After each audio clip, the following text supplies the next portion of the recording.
बिस्मिल्लाहिर्रहमानिर्रहीम, अस्सलाम वालेकुम नाज़रीन, मैं हूं कंबर ज़ैदी और आज की वीडियो में हम आपको बताएंगे सुप्रीम कोर्ट ऑफ पाकिस्तान ने शहबाज शरीफ के खिलाफ क्या रिमार्क्स दिए हैं। शरीफ ख़ानदान को अदालतों से किस तरह से जल्दी रिलीफ मिला। आज ये तहरीर कर दिया गया है एक ऑर्डर में कि ये तमाम चीज़ें आउट ऑफ द वे जाके हुई हैं। वो ऑर्डर क्या है, सुप्रीम कोर्ट में सारी शहबाज शरीफ केस की समाअत हुई, क्या हुई वो आपको बताएंगे। इसके साथ साथ इंपॉर्टेंटली कौन कौन से ऐसे फैसले हैं जो शरीफ खानदान के हक में आए और आउट ऑफ द टर्न जाके उनके केसेस अदालतों में लगे। एक हिस्टोरिकल पर्सपेक्टिव है, मैं आपको तमाम केसेस का हवाला दूंगा, आपको बताऊंगा कि ये केस इस टाइम पे लगा और इसमें आउट ऑफ द वे जाके फेवर दी गई। हम देखते हैं कि एक आम आदमी का केस वो अदालतों में जब जाता है तो उसको तारीखें दी जाती हैं, लेकिन ये सियासी अशराफियाँ इनके केसेस जल्दी लगते हैं और आज तो बाकायदा तौर पर ठप्पा लग गया कि सियासी अशराफिया के केसेस इतनी जल्दी क्यों लगाए जाते हैं। ये सुप्रीम कोर्ट के जजेस ने खुद सवाल कर दिया। सबसे पहले शहबाज शरीफ के केस की बात कर लेते हैं। हुकूमत ने ये सुप्रीम कोर्ट ऑफ पाकिस्तान में अपील दायर की थी और ये अपील ब्लैक लिस्ट का जो फैसला दिया था लाहौर हाई कोर्ट में उसके खिलाफ दायर की गई थी और इस अपील में कहा गया था कि शहबाज शरीफ को जो है बाहर जाने की इजाज़त किस तरह से दे दी है। तो वो आज समाअत हुई। जस्टिस इजाजुल एहसन और जस्टिस सज्जाद अली शाह थे इस केस की समाअत में और जस्टिस इजाजुल एहसन की जानिब से सबसे पहले रजिस्ट्रार लाहौर हाई कोर्ट को बुलाया गया। रजिस्ट्रार लाहौर हाई कोर्ट सारा रिकॉर्ड लेके अदालत के सामने पेश हुए।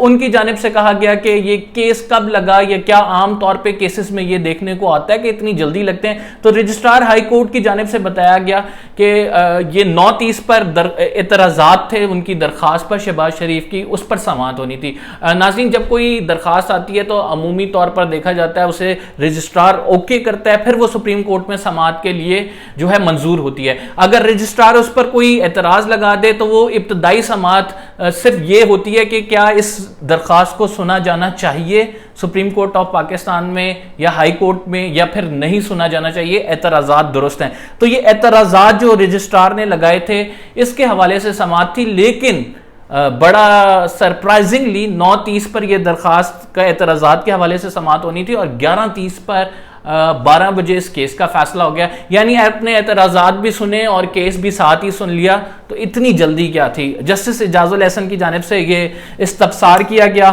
कि 9:30 पर केस लगा है और 12:30 पर या 11:30 पर उस केस की समाअत के साथ फैसला भी हो गया। तो उनकी जानिब से, रजिस्ट्रार की जानिब से कहा कि लाहौर हाई कोर्ट ने मौजूद जज साहिबान ने साथ ही ये केस सुन भी लिया एतराज़ात के साथ। लेकिन अमूमी तौर पर नाज़रीन, किसी आम शख्स की मेरी या आपकी अपील हो तो ये चीज़ देखने में नहीं आती। जर्नल को 30 मिनट का टाइम दिया गया था कि वह हुकूमती मौक़िफ़ को पूछ कर आगाह करें। तो इस पर भी जस्टिस इजाजुल एहसन ने कहा कि जुम्मे के दिन कितने केसेस 12 बजे लगाए जाते हैं और क्या 30 मिनट में हुकूमती मौक़िफ़ लेके आगाह कर दिया जाता है। इतना कम टाइम हुकूमत को क्यों दिया गया। तो ये तमाम चीज़ें थी वो जो जस्टिस इजाजुल एहसन की जानिब से पूछी गई। फिर अटॉर्नी जनरल ने कहा कि इस केस में जो शहबाज शरीफ का ट्रायल कर रहा है जज, उसको हटा दिया गया है और उसको हटाने की वजह से जो है मामला लंबा होगा, समाअत लंबी होगी, जिस पर जो है जजेस की जानिब से पूछा गया कि क्या आपको कोई एतराज़ है, नया जज जब आएगा तो उसके आप खिलाफ हैं। तो उन्होंने हुकूमत खिलाफ है उसके, तो उन्होंने कहा कि उसके तो खिलाफ नहीं है, लेकिन मामला ऐसा है कि अगर किसी जज को हटा दिया जाए तो 3-4 महीने लगते हैं उसे दोबारा आने में, जिससे ट्रायल और मजीद लंबा हो जाता है। तो ये तमाम चीज़ें थी आज जो अदालत के सामने कही गई। और इसके बाद फिर हुआ ये कि ECL में हुकूमत ने पहले शहबाज शरीफ का नाम डाल दिया है, लिहाजा शहबाज शरीफ बाहर तो जा नहीं सकते। तो ये मामला वैसे ही सुप्रीम कोर्ट ऑफ पाकिस्तान से ख़त्म हो जाना था, जिस पर कहा गया कि आप ये दरख्वास्त वापस ले लें और विड्रॉन कर लें। और साथ जो मियां मोहम्मद शहबाज शरीफ के वकील हैं आज़म नज़ीर तार, उन्होंने कहा कि हम जो हैं वो तौहीन अदालत की जो दरख्वास्त दायर की है हुकूमत के खिलाफ कि उन्होंने बाहर नहीं जाना दिया, जो रोक लिया गया उन्हें FIA पर, उसको वापस ले लेंगे। तो दोनों साइड्स ने एप्लीकेशन वापस ले ली। अब मौजूदा स्टेटस ये है कि सुप्रीम कोर्ट ये कह रही है कि ECL में नाम शहबाज शरीफ का ऑलरेडी मौजूद है। ये ब्लैक लिस्ट का मामला था जिसके हवाले से केस था। तो शहबाज शरीफ को अगर बाहर जाना है तो वो अपना हाई कोर्ट में केस प्लीड करेंगे, वो भी ईसीएल के हवाले से, ब्लैकलिस्ट के हवाले से नहीं। सुप्रीम कोर्ट में जो केस था वो ब्लैकलिस्ट के हवाले से था और ईसीएल के हवाले से कोई इसमें प्ली नहीं ली गई थी और हुकूमत की ज़ीली कमेटी ने ईसीएल में नाम डाल दिया है और आज अदालत को आगाह भी किया गया कि किस तरह से वो नैब के मुकदमों में दरकार हैं और नैब के मुकदमों में दरकार होने की वजह से उनको बाहर नहीं जाने दे रही हुकूमत। तो ये आज हुकूमत का मौक़िफ़ था कोर्ट में, जिस पर एक फ़ैसला आया और फैसले में तहरीरी तौर पर यह लिखवाया गया, जो मैंने अपनी वीडियो के शुरू में बात की थी, कि ये प्रेसिडेंट नहीं बनेगा कि जिस तरह से शहबाज शरीफ का केस 9:30 बजे जो है एतराज़ात के लिए फिक्स होता है लेकिन मुकम्मल समाअत होकर फैसला भी आ जाता है 11:30 बजे, तो ये ऐसा प्रेसिडेंट नहीं बनने जा रहा, ना ये कोर्ट करेगा। अदालत ने, सुप्रीम कोर्ट ने अपने ये फैसले में लिख लिया, अटॉर्नी जनरल की जानिब से ये कहा गया था जब सुप्रीम कोर्ट के फैसले में ये लिख दिया जाए तो वो मोहर हो जाती है, यानी ये प्रेसिडेंट नहीं सेट होने वाला।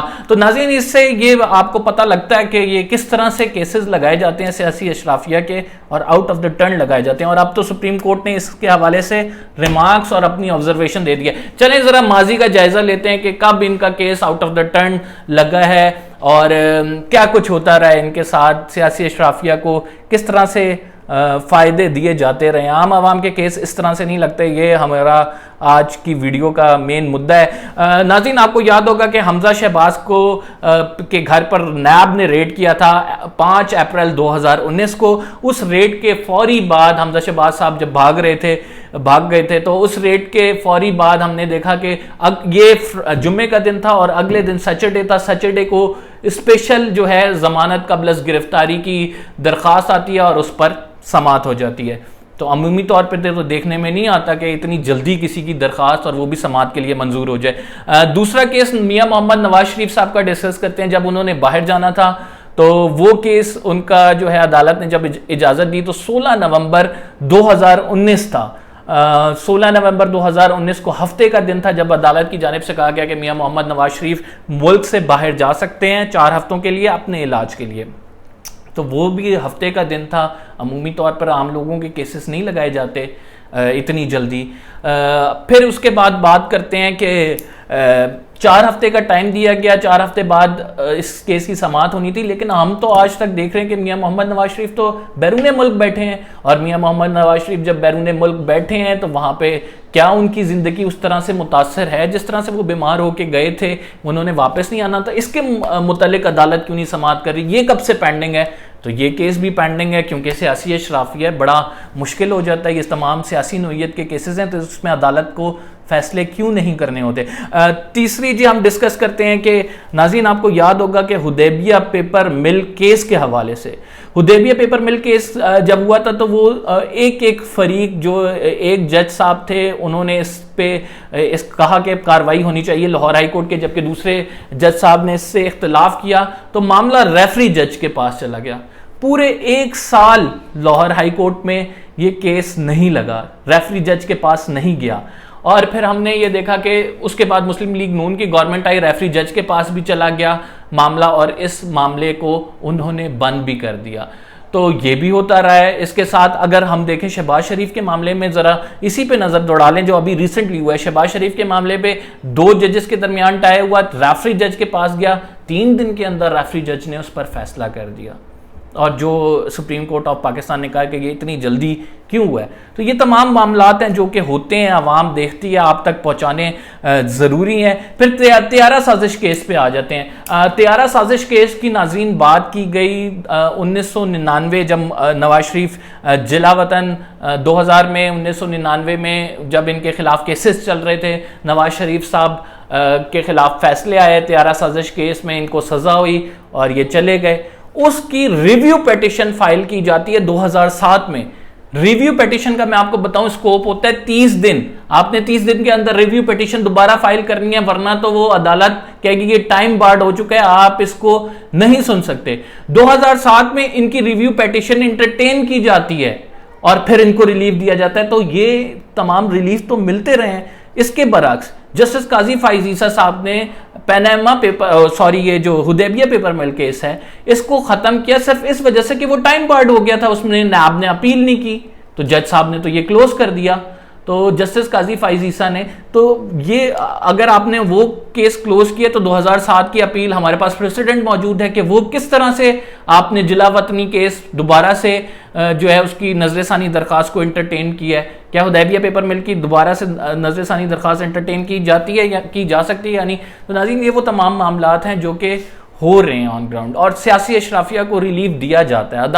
अदालतें जो है उनके केसेस प्रायोरिटी पर सुनती हैं। मेरा सवाल ये है कि आम आदमी का, एक मेरे जैसा आदमी, आप जैसा आदमी, आप जो आम आवाम सुनने वाले हैं, ये अगर अदालत में जाकर अपील दायर करते हैं तो इनका केस कितने दिनों में लगता है। मेरे पास सैकड़ों ऐसे लोग आए हैं जो कि मैं चूंकि सुप्रीम कोर्ट ऑफ पाकिस्तान की बीट करता रहा हूँ, जो कि ये कहते रहे हैं कि सर हमारा केस जो है वो सुप्रीम कोर्ट में जल्दी लगवा दें, हमारी बारी नहीं आ रही है। लेकिन यहाँ पे सियासी अशराफिया को तो रिलीफ मिल रहा है। ऐसा क्यों है? ये डुअल स्टैंडर्ड क्यों है? आज जस्टिस इजाजुल एहसन ने भी यही चीज़ हाईलाइट की है और इसको आप तक पहुँचाना ज़रूरी था। मेरा ये वीलॉग आज का इतना ही है। आप उम्मीद है आपको पसंद आया होगा। अगर आपको पसंद आया तो चैनल को सब्सक्राइब करें, बेल का आइकन दबाएँ।